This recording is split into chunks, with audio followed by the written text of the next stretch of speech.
Howdy folks, TJ here. Cool new day. We're going to play Atari today. We're going to play Atari TT-030. If you've been watching my videos, you know that I recently reacquired an Atari TT. And I started going off of reminiscing. Did I own a TT-030 before? Yes, I mentioned I did. But now rethinking it, I actually have owned two TT-030s before this one. So maybe third time's a charm. The first one I purchased when Atari, in 96-ish, I think off the top of my head, Atari was liquidating, getting rid of stuff out of their offices, and they had a sale, and I purchased an Atari TT-030 and two Lynxes directly from them. And since that time, I've sold them all stupidly, but I had a semi-reason back then because, and around that time, my wife and I lived and worked in the Bay Area, which is 3 hours from here, where I currently live and where we have lived for a long time. So we were commuting. My folks happened to have lived down that general area, but they lived about an hour and a half from work. So Monday through Friday, my wife and I would stay at their place. Then Friday, we would go to work and then commute all the way up here where we lived to have our new house. We were enjoying it and stay up here for the weekend and then get up in the wee hours of the morning on Monday to get to work again. It was a bit crazy, and it wasn't a great time to buy an Atari TT-030 with a TTM 195 monitor and all this other jazz-a-row. Because we really didn't have a home base down there. And so I brought my TT, went to my folks' house, set it up on a credenza, used it a little bit, but never, at that point I was going, I'm so not tied to a particular place right now. Maybe it's best that I sell it and move on from it. It was fun, interesting, but I'll hold on to the Lynxes. They're small, but I sold my TT-030. Stupidly, I should have kept it. I don't even remember what revision it was.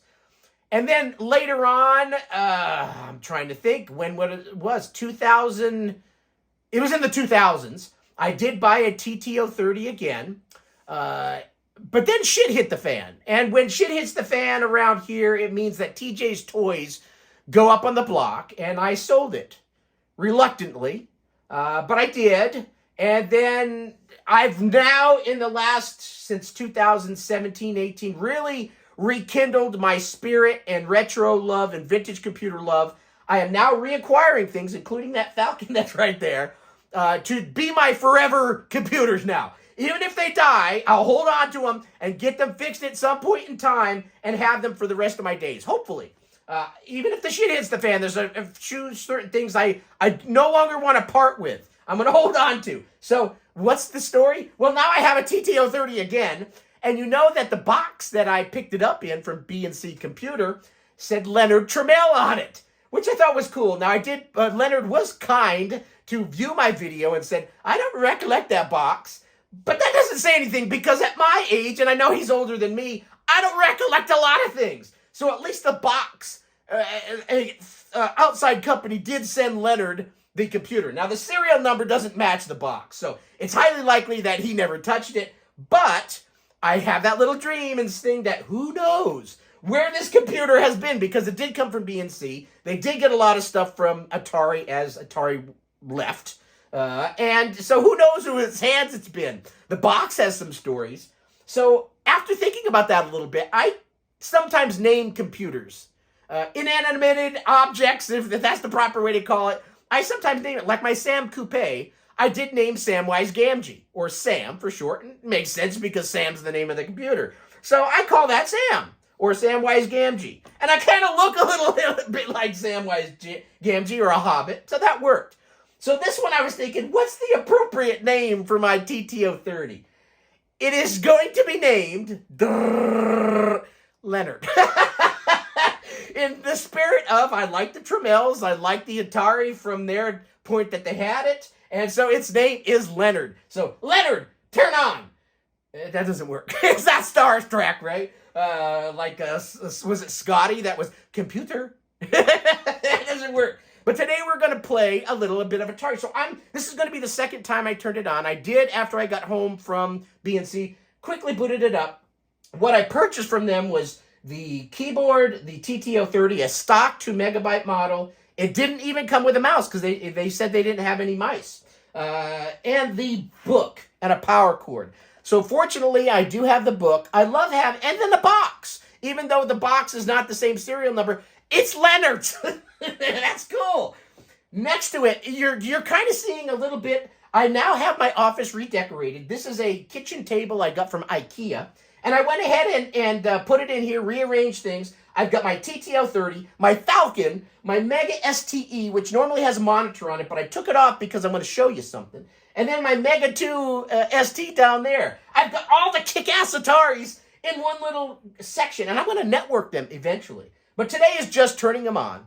Now this PTC, Atari PTC 1426, I have already owned. This was what I purchased with my TTO30 that I had purchased from BNC before. That I didn't want to ship it because shipping monitors is not fun. The odds of them arriving safely are not good. So I held on to it in case I ever had a TTO30 again. And the cool thing about this, there's a switch on the back that you can set to TT for the TT or VGA for a standard VGA because Atari was making PC clones or slapping their name on it, whatever they did at the time. So this monitor was dual purpose. It could be used on a PC or that. So that's why I think they did it, because they had some Atari PCs and you could get this monitor and do it. The interesting thing about this monitor, and I'll show you in a bit, is the base on this, though, is the one for the TT or Mega STE, if your Mega STE has a VGA capability, because it's grooved and contoured nice and easy to fit on a TT. It is so cool. Let's go ahead and show you. So I've got... Now, they also didn't have the software. I happen to have had in a past stash the Atari TTO30 language disk, which is nice to have. No idea if it still works, but I have it. We're going to test it out. Like I said, did get a book. So I have the book that I can enjoy reading. And then I've got the TTO30 all connected. Let's take... should I turn it on first and then I'll show you around the back? Yeah, let's do that. I think I've got everything powered up. Let's go ahead and actually get this floppy out. Now, this does have an internal hard drive. I haven't figured out the size of it yet, but I'm guessing 40, 50 megabyte. The display has a power button right here. Now, I did notice when I connected it up quickly the other day, sometimes the video is flickering just a little bit. It could very well be... there's going to be a point in time this monitor is going to be repaired. And even if I saved my TTM 195 that I think a capacitor went out on it because the video stopped, hold on to it because at some point maybe I could take it to a place and get it repaired. Or I could open the box and not touch the flyback transformer because I don't want my little bit of hair that I have that go poof. And maybe I can see a capacitor that blew out or something and try to fix it. Or take it to a place, maybe a TV repair shop that can figure it out. Anyway, enough chatting. Let's turn this on. Now, the power button's in a little bit of a... It's always a little unique. Which computer's what? Where's the power button? Is it on the right side or the left side? This one's kind of like on the back left side. And let's go ahead and turn it on and see what happens. Hopefully, I've got everything connected okay. The keyboard connected. Power cords. Yeah, I think I am. Button lighting. And I'll tilt the screen... a little bit later, but it's doing an SDRAM test, 2048 kilobyte memory test. Let's go through the whole motion. Now, the TTO30 and the Mega STE, when I first saw them, I go, that's weird, because I owned a Mega 2, and I like the pizza box style. So I wasn't a fan at first, but now that I've got it, I think it is the slickest looking damn computer, not in the world, because there's some other kick-ass computers, but it is unique, and I like it. It's definitely Leonard. So it is booting up. Not too loud. There are some updates. You can buy a little Nocturna or something fan to replace out on the TT that's whisper quiet. I don't mind the slight hum of a SCSI hard drive. I'm cool with it. I'm loud. I mean, if people watch my videos, they go, you're too loud. Take it down a notch. But that's just not me. So I'm going to just be me. That's what I think makes my channel my channel. Anyway, the PTC 1426 is a cool-looking display. We'll show you in a second why it is so perfect. They had different bases, I think, so if you bought the VGA for the PC model, it would have had a different base, because this base flexes if it doesn't have something to hold it up. So memory test is almost done. Atari hard disk driver version 3, SCSI unit detected. Voila! There is, and now you're probably getting some of the scan lines because this is a CRT.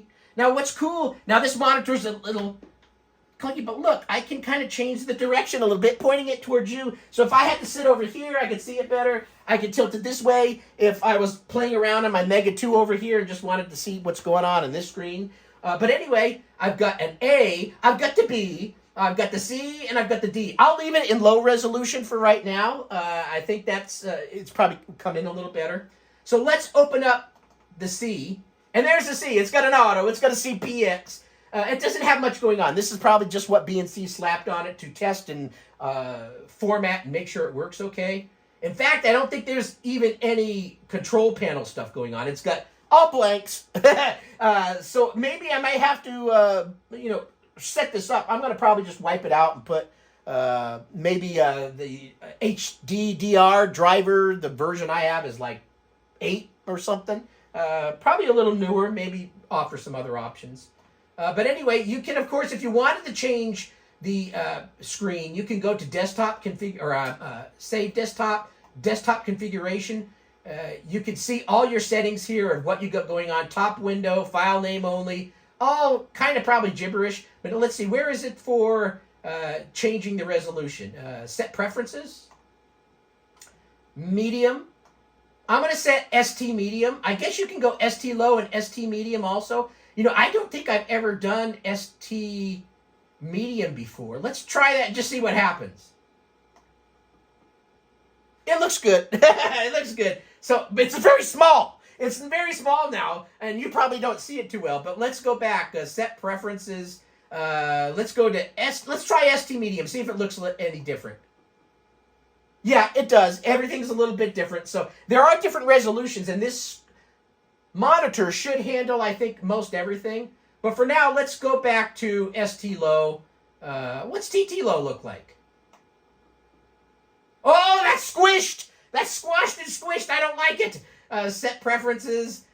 ST low looked better. Let's go there. Okay, cool. So hard disk, I think this is just a second partition that he slapped some stuff on. I quickly looked. Some of the stuff didn't even work. So I'm not going to run anything there. I want to actually see if my floppy works. So let's check it. Auto, CPX, HDX, Slim, which is the SLM, I think, printers. HDMI, Mung, program control, desk icon. So it's got various... let's see what the sample program does. I have no idea if this will work, but there we go. Atari Fuji logo. That's cool. So this floppy is working. And I did stick in a high def, I was going to say, an HD floppy, 1.4 megabytes or whatever. It did format. It's an entirety. Now, I don't know if it's lying to me or if this floppy for surely is not the 720K model. I'll figure out how to detect that. I guess maybe you put a whole bunch of programs on and see if you can reach it. But there's got to be a control panel or something that will tell me what floppy I have in here. If you know, post down below what program will do that. But my floppy does work. That's cool. I don't know which... there's really nothing on here that I'm going to show you that's going to show you wonderful things, I don't think. But anyway, the floppy does come up. I have it. It boots up to hard drive, which is cool. I will probably erase it and start from scratch and put NeoDesk 3 and Geneva on there. When in the day on my Mega 2 ST, I ended with NeoDesk 2, I think. Maybe 3. I don't remember. It's been so long. But I have a booklet for NeoDesk 3 and Geneva, I think it was 3. But I did download because they made it freely. Gribnif made it freely available to version 4. So I'll probably grab that, figure out how to get it over my TTO30. But let's show you a couple things. I'm going to take the camera off. Hopefully this is still recording. I didn't check on how many gigabytes I had left on my iPhone in terms of battery life and all that. But let's take this off. Un momento. I've got it in a precarious spot on my desk. And I don't know how well this is going to come in. I've got the lights and stuff turned on. But here is the Mega 2. Oh, it's getting blurry. There we go. That still may be kind of blurry. I don't know. It might just because it's dark in here. Let me go turn on the light. Yeah, hold on a second. I'm going to turn on the light above my head. Now you're looking at black, but you can still hear me. We're just taking you on a little perusal of what I think's cool about this, because on the Mega STE, it's the same. You'll see these little contours here, and it goes all the way up and around. There's a little cavity, and if you look on the base of the Atari PTC 1426, this base has a unique little base on it, and it snugs in like a bug in a rug. This may be blurry as I'm moving things around, but hopefully not too bad. You'll see that it fits really nicely right where it belongs. So if you don't have the TTO30 underneath it, there's a gap here. So if you just stick this monitor on a desk, it flops, and you actually get a little crack right here. So don't do that. I've been sticking cardboard underneath mine after I saw mine was cracked. But anyway, so here's... so yeah, the monitor looks really cool with it. And I've got the right base for the TTO30. Here's the keyboard that I didn't show you in my unboxing video. A mouse that I happen to have. Excuse my cough, but I've got allergies today. This close-up of the screen, you're probably getting lines, and it's probably color all funky. But anyway, power lights on, TTO30. Front of it looks really nice. The cool thing is you don't have to hunt and peck for a port. The mouse plugs in right there. And if I wanted to on this side, plug in a joystick. Going around. Oh, look at you. You're gorgeous. Here is the side of the TT. And this back is going to be a little dark. I've got a flashlight, though. So here's all the portage. Here's the back of the monitor. You'll see that there is a button. Let's see how I can get in there. VGA or TTC. I've got it on TTC. You can switch it to VGA if you've got a PC. Here's the back. You've got all the fun normal ports on the back. And for now, I just have it connected to a little power strip there. But everything that you could ever imagine you need. Now, I need a VME type of adapter for a VGA display and get higher resolution at some point, but I'm not there yet, but one day. So that's the back I'm working in. Here's my Mega's butt. Isn't that a pretty butt? I happen to have an Ultra Satan that I did get running with it, or an older Satan device, which I'll play with at some point. Anyway, so yeah, let's go put this back on. Sorry I'm walking you around. You're probably getting a little dizzy, but that's okay. This channel's a little dizzy. Let me see if I can get this back on here. Oh, it's not going to cooperate. It should be good enough. Yeah, I think that's all right. So, Atari TTO30. Leonard, welcome. Say hello, people. Say hello to Leonard. This is Leonard. And like I said, I can move the display around. It's pretty cool. So, what's next? I will get a memory upgrade for this at some point. There is a warranty that comes with the BNC computer, so I'm not going to dive in there until that's expired, just the way I am. I believe my warranty on the Falcon's expired long ago. I do have a 16 megabyte, I think it was, upgrade, or 14, for the Falcon, and a hard drive that I'm going to put in there eventually. I have not done that yet. I am slow, I'm methodical, but I get there. On the TTO30, I do want to go up. I've never had an Atari that's been more than 2 megabyte, Mega 2 ST. So, oh, the screen just went black. Is it because, hey, it's got a little screensaver thing on that. I didn't know that. That's cool. So I've never had a ST that's been 4 megabyte. So I'm probably just going to get the 2 megabyte ST upgrade at first. I know there's an 8 out there. They're hard to get. They are expensive. I just don't have the heart to spend half as much as what I spent on this for the 8. I may go the 2. 4 megabyte, I think, for what I do is fine. And then also get one of the stock Atari 4 megabyte to 16 megabyte TT RAM upgrades. Not that I'm sure what I'll use with it, but it'll be kind of a cool thing to explore. And so I will do that. And then a VME card, which could be probably used in the Mega 2 also. I know there's some adapters out there that you can get, and then you can use a proper video card, a more modern one with it. But I would want to It'd be cool if somebody you would think there's enough TTs and Mega STEs out there, I think, that somebody could come up with an FPGA type of video card that would fit in these and be low power and work and give you higher resolution. That'd be cool if somebody did that. I don't know if that will ever happen, because getting the adapter is not bad, but trying to get the adapter and everything retrofitted inside the TT is probably a little bit of a difficult task. It's doable. I've seen people say it, but I don't know if I can do it. So anyway, this is Leonard. Thanks for watching the video. And future videos, I think I'll come in next, where we will do an erase of the hard drive, an installation of stock Atari floppy stuff, and just to see control panels and see what it was like out of the box. And then after that, do a video on putting on what I remember was NeoDisc. And then I never used Geneva, so that would be all new to me. So we'll do that, and we'll take you on the ride. So thanks for watching. Thanks for watching the video, and have a great weekend. And Leonard, say bye to the good folks. He can't talk, but he's cool. Thanks for watching. Bye.